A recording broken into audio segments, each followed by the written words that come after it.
বাংলাদেশে ফেসবুক চূড়ান্তভাবে বন্ধ করা হচ্ছে বলে মন্তব্য করেছেন আওয়ামী লীগের তথ্য প্রতিমন্ত্রী, অবৈধ এই প্রতিমন্ত্রী আরাফাত। অবাক করা কাণ্ড যে যেই আরাফাতরা অবৈধভাবে বাংলাদেশে ক্ষমতায় এবং জনবিচ্ছিন্ন আরাফাত, যার বাংলাদেশে কোথাও কোনো জায়গায় একটা ভোট পাওয়ার মতো যোগ্যতা অর্জন হয় নাই, সেই ব্যক্তি যিনি বাংলাদেশের হিরো আলমের সাথে মারামারি করে পিটাপিটি করে তারপরে সেই ঢাকাতে নির্বাচনের সেই দৃশ্য আপনারা দেখেছেন, লজ্জায় মাথা নত হয়ে যায়। সেই আরাফাত ঘোষণা করছে যে প্রয়োজনে বাংলাদেশে ফেসবুক থাকবে না, ফেসবুক বন্ধ করা হবে। ফেসবুকের দরকার কি? পৃথিবীর বহু দেশ আছে যেখানে ফেসবুক নাই, আমরা সেভাবেই করব।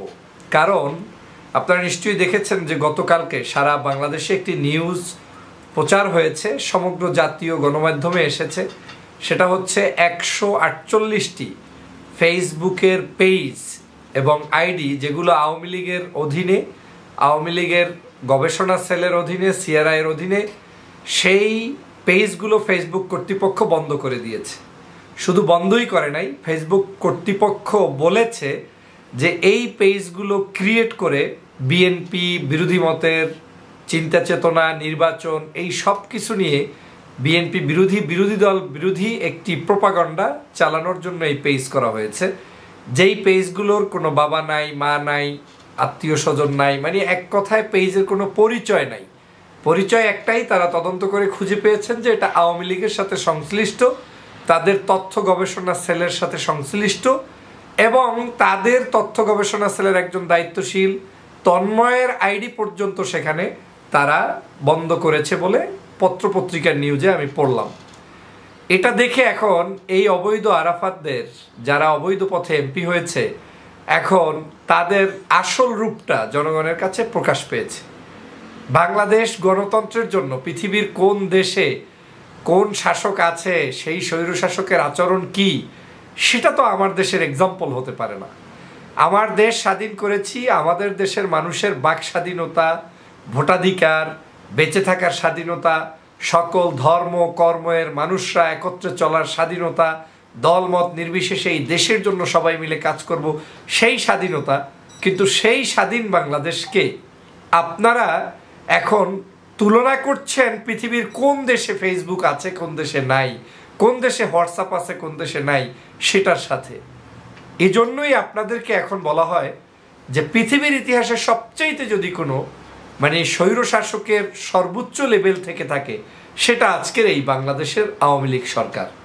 কারণ এই আওয়ামী লীগ সরকার এখন ফেসবুক বন্ধ করার ঘোষণার অর্থ হলো যে এই ফেসবুকের সাথে তার দ্বন্দ্ব না, দ্বন্দ্ব হচ্ছে ফেসবুকে আপনি যে কন্টেন্ট ক্রিয়েট করছেন, বাংলাদেশের সাধারণ মানুষ যারা গণতন্ত্রের জন্য লড়াই করছেন, আপনার মুখ বন্ধ করে দেয়া। এখন গরম ভাতে বিলেই বাজার, সেই অবস্থা হয়েছে।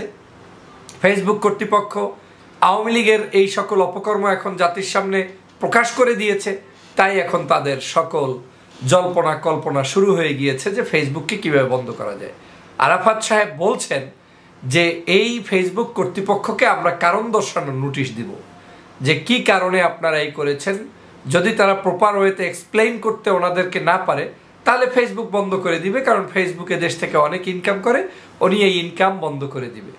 কিন্তু এই আরাফাতরা জানে না যে অবৈধ পথে বাংলাদেশে যদি কেউ ক্ষমতায় একজন আসে, এই রিসেন্টলি, সে হচ্ছে এই আরাফাত, যার একটা ভোট নাই বাংলাদেশে, একটা ভোট নাই। চ্যালেঞ্জ দিয়ে তার স্ত্রী থাকলে, আমি জানি না আছে কিনা, থাকলে সে তাকে ভোট দেবে কিনা সেটা নিয়ে আমার সন্দেহ। এবং বাংলাদেশের পত্রপত্রিকা সহ বিভিন্ন জায়গায় আপনারা তার ব্যাপারে বহু নিউজ দেখেছেন যে কি কারণে তিনি এমপি বনে গিয়েছেন, মন্ত্রী হতে গিয়েছেন, এবং তার যে কি মিথ্যাচার, সেটা যদি আপনারা পত্রপত্রিকা এবং তার ভিডিওগুলোতে দেখে থাকেন।